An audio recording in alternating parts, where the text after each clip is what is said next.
For this occupational therapy portfolio topic, I'm going to be running through the Canadian Occupational Performance Measure. So I have my patient here, Maya. So Maya, we've already discussed, you're 29. You are an above the elbow amputation of your left arm. And so there's 5 different steps to the COPM.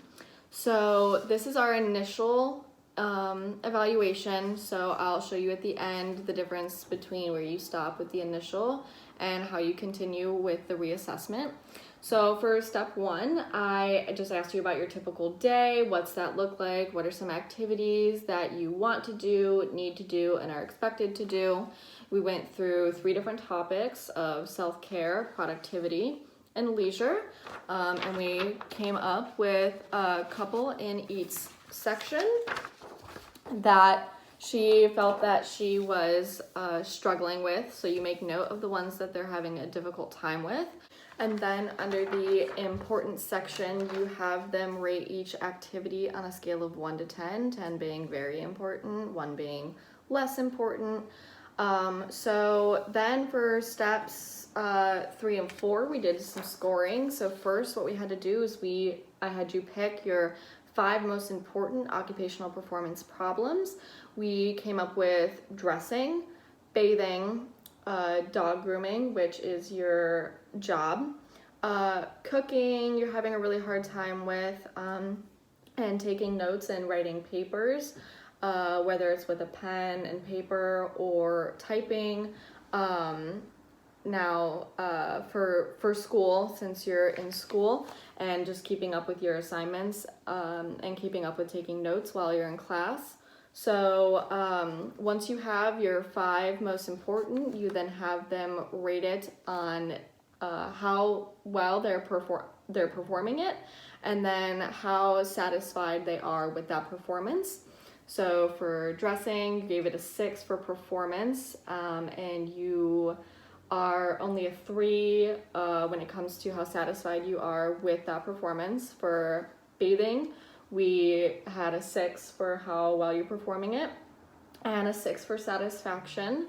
Dog grooming, a 6, but a 4 for satisfaction, having a hard time getting some of those larger dogs up into the tub at work, you said, which is making it kind of complicated, and also corralling them while they're in there. Cooking, performance-wise, gave it a 4. Satisfaction, only a 1. You talked about how cooking is really important to you and it's something that you enjoy doing, and it's just gotten a lot harder. And then taking notes or writing papers, you said that you're trying really hard to keep up. So performance-wise, you're giving yourself a 5. Satisfaction-wise, you're giving yourself a 2. You talked about how you feel that you could be doing that a lot better, and you're concerned about keeping up with your schoolwork and everything.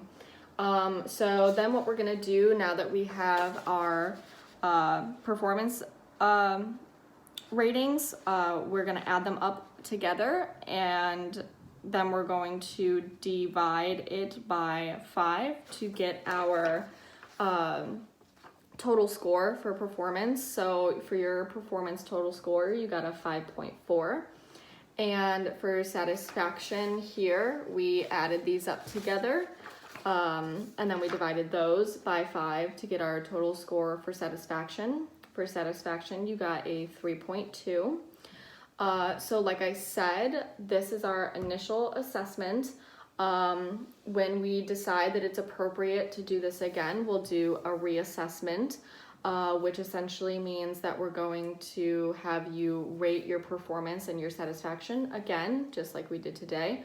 On these, I'm going to calculate it the same way, adding them up, dividing them by 5, and then to get your change in performance, to show you how you're doing in therapy over time, what I'll do is take performance score number 2 and minus performance score number 1 to give you your change in performance.